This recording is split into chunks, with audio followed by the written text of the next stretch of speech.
ನೋಡಿ, ಇನ್ನು ಈ ಪ್ರಜ್ವಲ್ ಕೇಸ್ ವಿಚಾರಕ್ಕೆ ಸಂಬಂಧಪಟ್ಟಂತೆ ಕುಮಾರಸ್ವಾಮಿ ಅವರು ಯಾಕೆ ಪದೇ ಪದೇ ಕೀಳು ಮಟ್ಟದ ಅಭಿರುಚಿಯನ್ನ ತೋರಿಸ್ತಾ ಇದ್ದಾರೋ ಅರ್ಥವೇ ಆಗ್ತಾ ಇಲ್ಲ.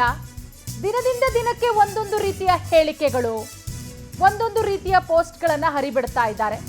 ನೋಡಿ, ಈಗ ಸಿಎಂ ಸಿದ್ದರಾಮಯ್ಯ ಅವರ ಪುತ್ರ ದಿವಂಗತ ರಾಕೇಶ್ನ ವಿಚಾರವನ್ನ ಈಗ ಕುಮಾರಸ್ವಾಮಿ ಅವರು ಪ್ರಸ್ತಾಪ ಮಾಡಿ ಮಾತಾಡಿರೋದು.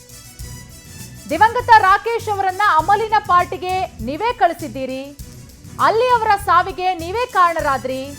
ಯಾರಾದ್ರೂ ಕೇಳಿದ್ರೆ ನಿಮ್ಮ ಮನಸ್ಸಿಗೆ ಹೇಗಾಗಬೇಡ ಸಿದ್ದರಾಮಯ್ಯ ಅವರೇ.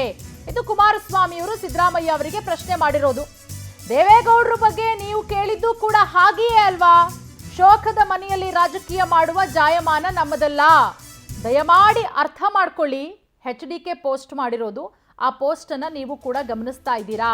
ನೋಡಿ, ಪದೇ ಪದೇ ಸುಮ್ಮನೆ ಇಲ್ಲ ಸಲ್ಲದಂತಹ ಹೇಳಿಕೆಗಳನ್ನ ಕೊಟ್ಟು, ಇಲ್ಲ ಸಲ್ಲದ ಆರೋಪಗಳನ್ನ ಮಾಡಿ, ಎಲ್ಲೋ ಒಂದು ಕಡೆ ಕೀಳು ಮಟ್ಟದ ಅಭಿರುಚಿಗೆ ಮುಂದಾಗ್ತಾ ಇದ್ದಾರಾ ಕುಮಾರಸ್ವಾಮಿ ಅವರು. ಮೊನ್ನೆ ಕೂಡ ರಾಕೇಶ್ನ ವಿಚಾರವನ್ನ ಪ್ರಸ್ತಾಪ ಮಾಡಿದ್ರು. ನಿಮ್ಮ ಮಗ ಅಲ್ಲಿ ಹೋಗಿ ಹೆಂಗ್ ಸತ್ತ ಸಿದ್ದರಾಮಯ್ಯ ಅವರೇ, ಉತ್ತರ ಕೊಡಿ ಅಂತ ಹೇಳಿ. ಅದಕ್ಕೆ ಸಿದ್ದರಾಮಯ್ಯ ಅವರು ಕೂಡ ಆನ್ಸರ್ ಮಾಡಿದ್ರು. ಅದಾದ್ಮೇಲೆ ಅಲ್ಲಿಂದ ರಾಕೇಶ್ ಅವರ ಪಾರ್ಥಿವ ಶರೀರವನ್ನ ತರೋದಕ್ಕೆ ನರೇಂದ್ರ ಮೋದಿ ಅವರೇ ಹೆಲ್ಪ್ ಮಾಡಿದ್ದು ಅಂತಲೂ ಕೂಡ ಹೇಳಿದ್ರು. ಅದಕ್ಕೂ ಸಿದ್ದರಾಮಯ್ಯ ಅವರು ಕ್ಲಾರಿಫಿಕೇಶನ್ ಕೊಟ್ಟರು. ಅದಾದ್ಮೇಲೆ ನೋಡಿ, ಯಾಕೋ ಕುಮಾರಸ್ವಾಮಿ ಅವರು ಒಂದು ರೀತಿಯಲ್ಲಿ ಈ ವಿಚಾರ, ಪ್ರಜ್ವಲ್ನ ಈ ಕಾಮಕೇಳಿ ವಿಚಾರ ಏನಿದೆ, ಇದು ರಾಜಕೀಯ ತಿರುವನ್ನ ಪಡ್ಕೊಳ್ತಾ ಇದೆ. ಅದರ ಜೊತೆಗೆ ವೈಯಕ್ತಿಕ ವಿಚಾರಗಳು ಕೂಡ ಇಲ್ಲಿ ಬಹಳ ದೊಡ್ಡ ಮಟ್ಟದಲ್ಲಿ ಚರ್ಚೆ ಆಗ್ತಿದೆ.